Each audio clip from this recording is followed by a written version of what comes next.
in your American history book, Chapter 16, Section 2, the Civil War, early years, which the early years were 1861 to 1863. In this section, we're going to be talking about the Union strategy, the first Battle of Bull Run, the Battle of Hampton Road, onto the Battle of Shiloh, the fall of Vicksburg, the second Battle of Bull Run, Antietam, Fredericksburg, Chancellorsville, onto the Battle of Gettysburg. So here we have some pictures of the Civil War here happenings.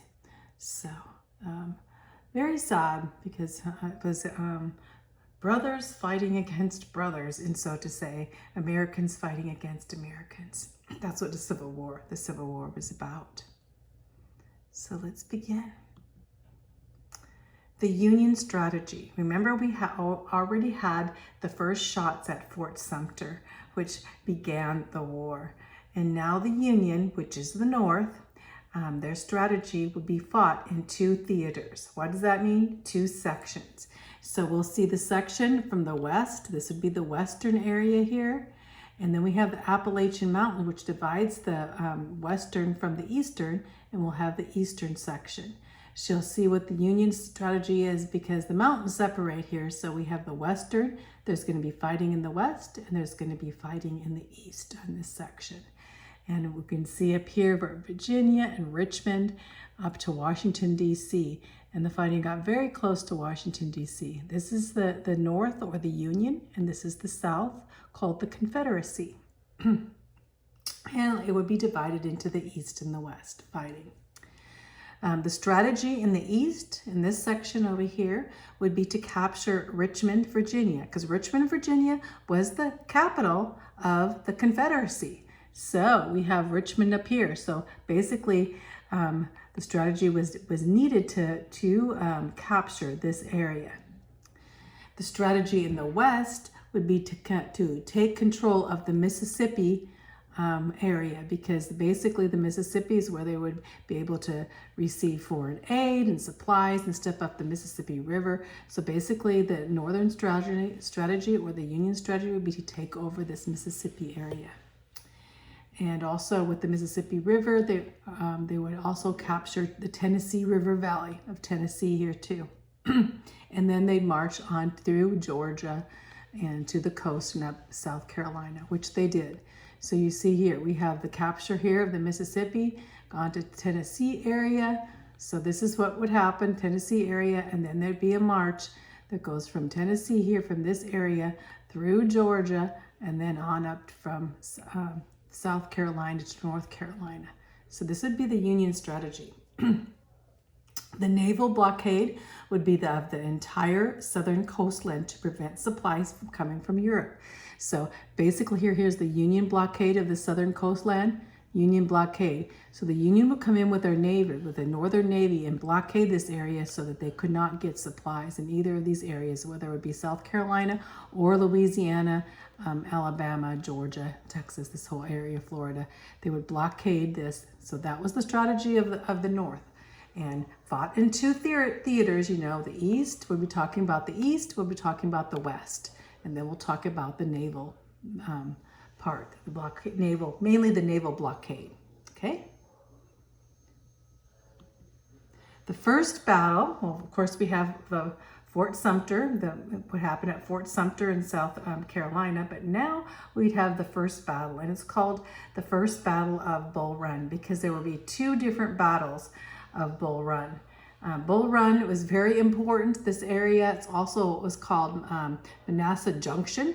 That's what the South called it in that area. But Bull Run was so important because it's only 20 miles from Washington, D.C.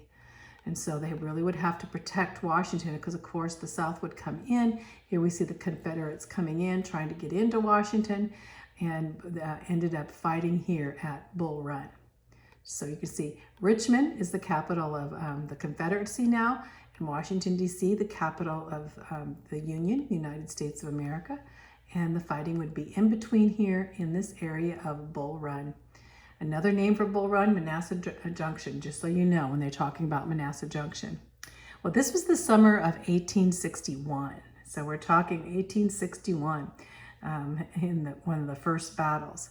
The Union general at that time, and you're going to hear a lot of different Union generals because President Lincoln goes through them. He gets upset with each one of them as their failures in this area.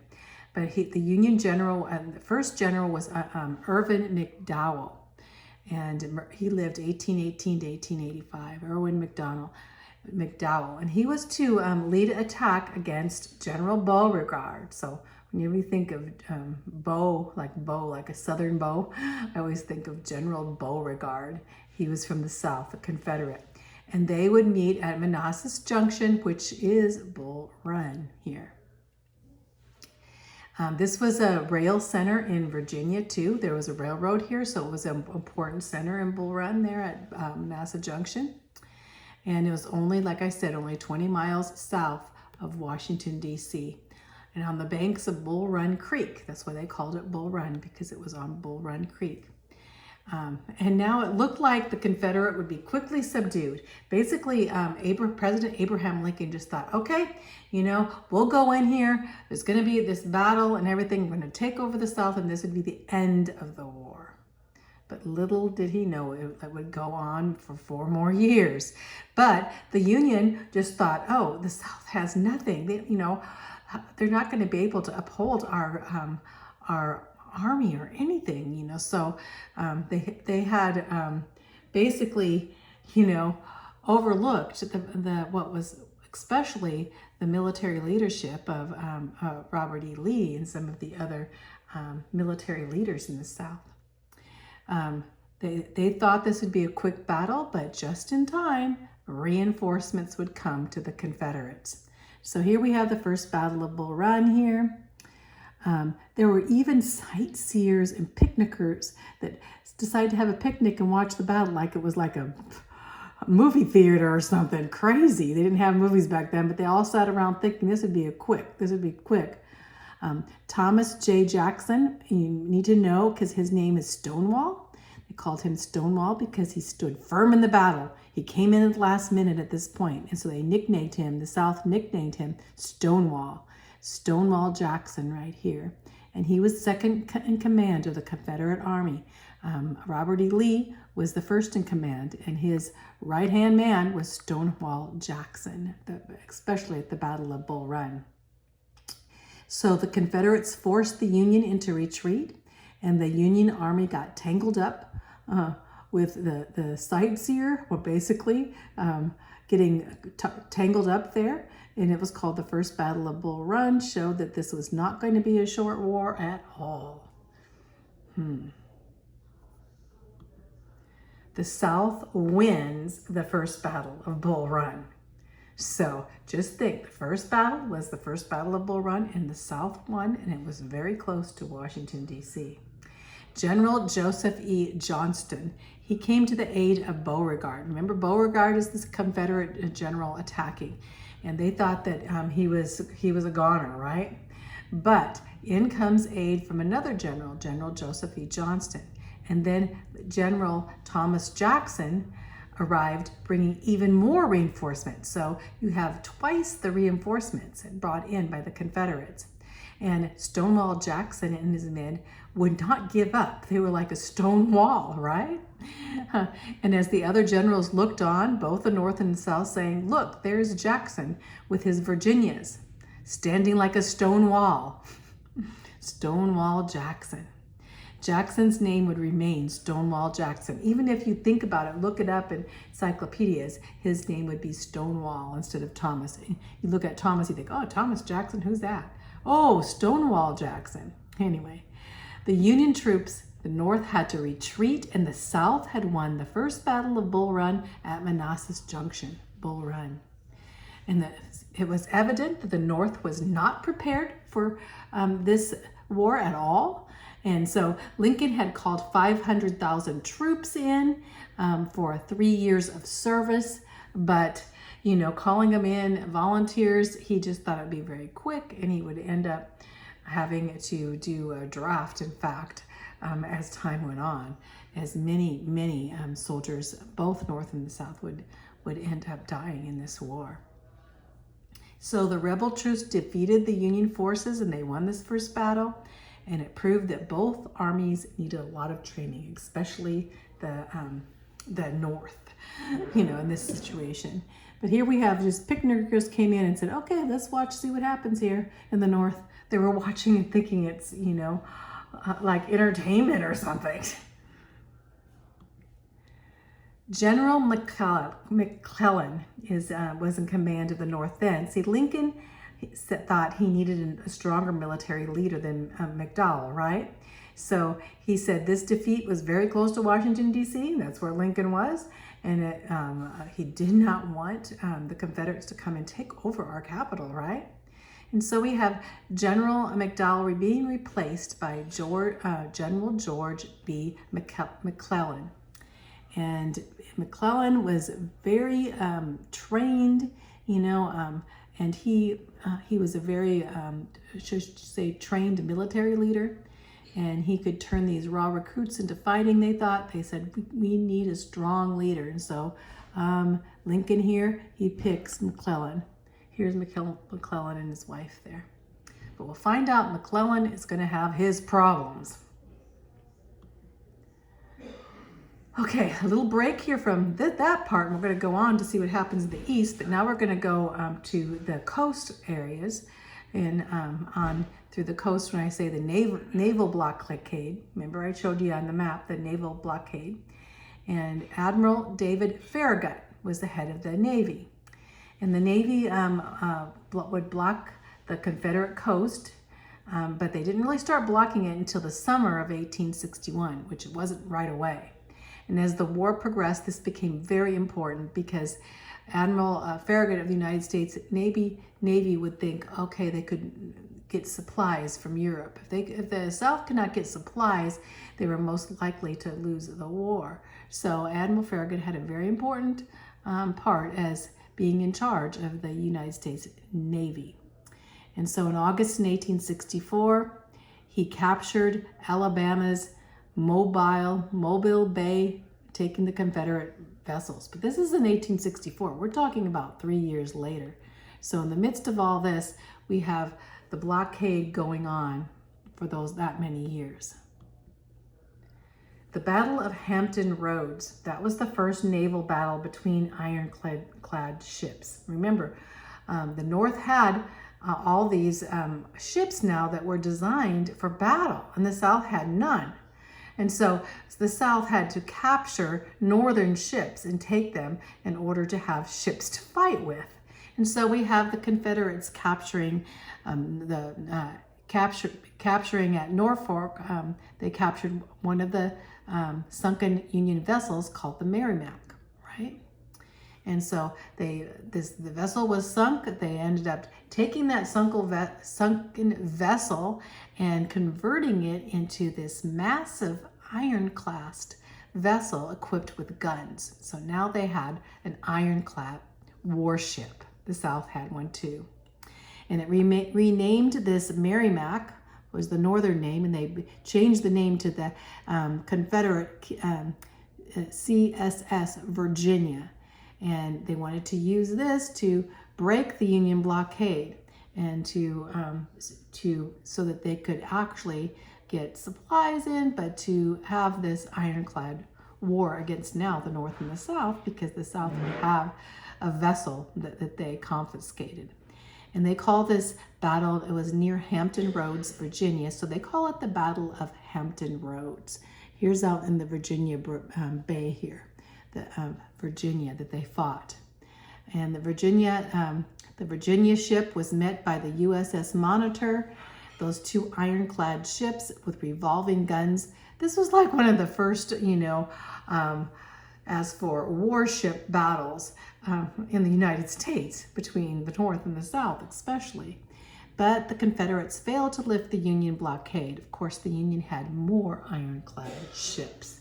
But just remember, the Battle of Hampton Roads was the first battle between these huge ships that were based in iron. They were warships.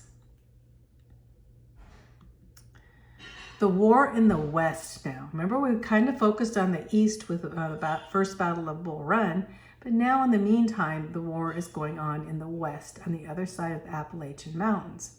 And it was very slow to get started. Not in 1861, but 1862 did this part of the war start.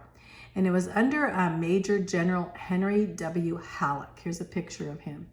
And he was basically, here it tells that he was relieved freeman as commander of the Department of the Missouri, expanding to the Mississippi. Anyway, he was a general that actually, he too had fought in the Mexican War, but he was a Union general now and in charge of it all. And he became chief, general-in-chief of the West.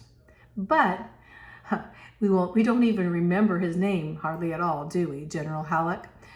Because the real hero of the West would be another general that started out being just not that famous, just kind of, he had fought in the Mexican War too, and after the Mexican War, he was basically went into sales and farming and all these things, but then he was called, he had graduated from West Point, but he was called then to re-volunteer and be a volunteer, one of the soldiers in general, because of his experience in the war under General Henry Halleck. But he would become famous for the Civil War, and his name was Ulysses S. Grant. And in fact, later on, he would become a president of the United States of America and a hero of the North. Here's Grant. Here's some good pictures of Grant here. And so we have Grant under Halleck in the West. We're talking about the West, remember.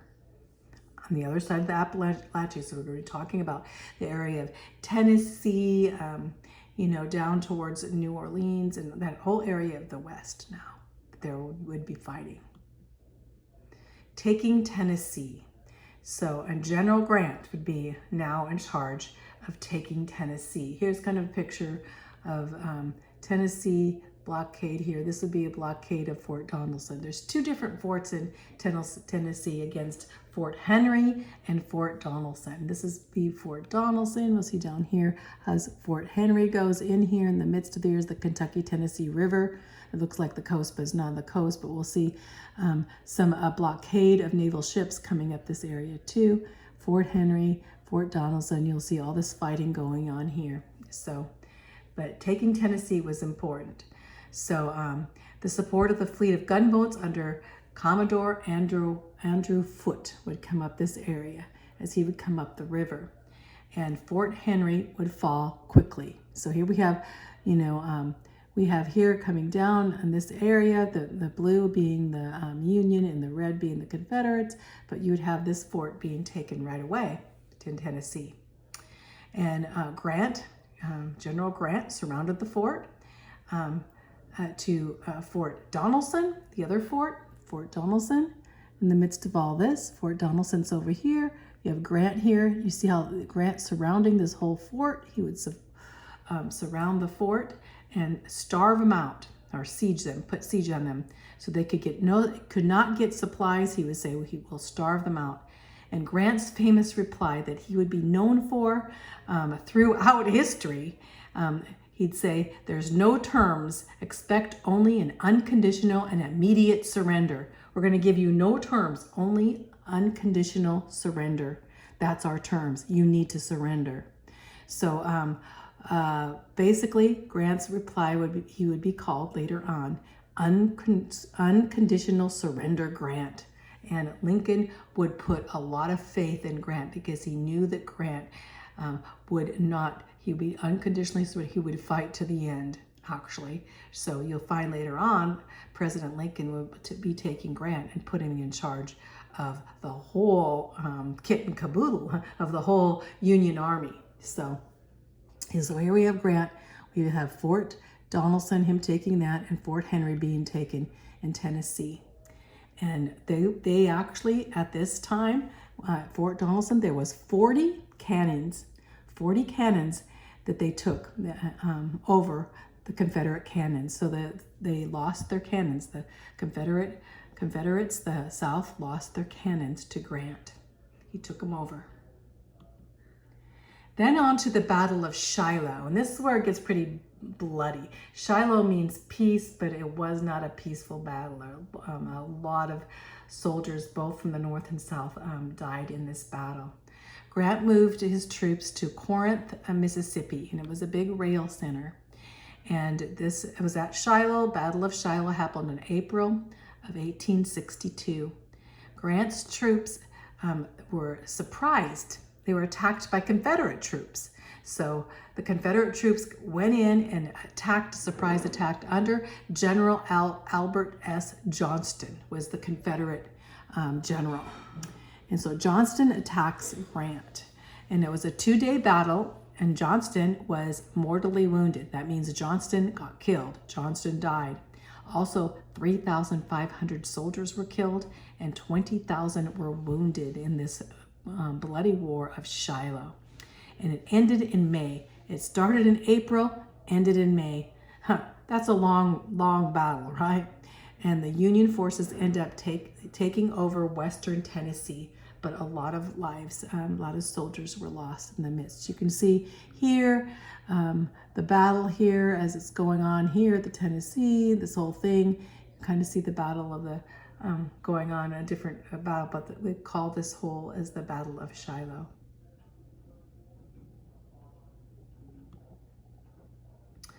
Then New Orleans.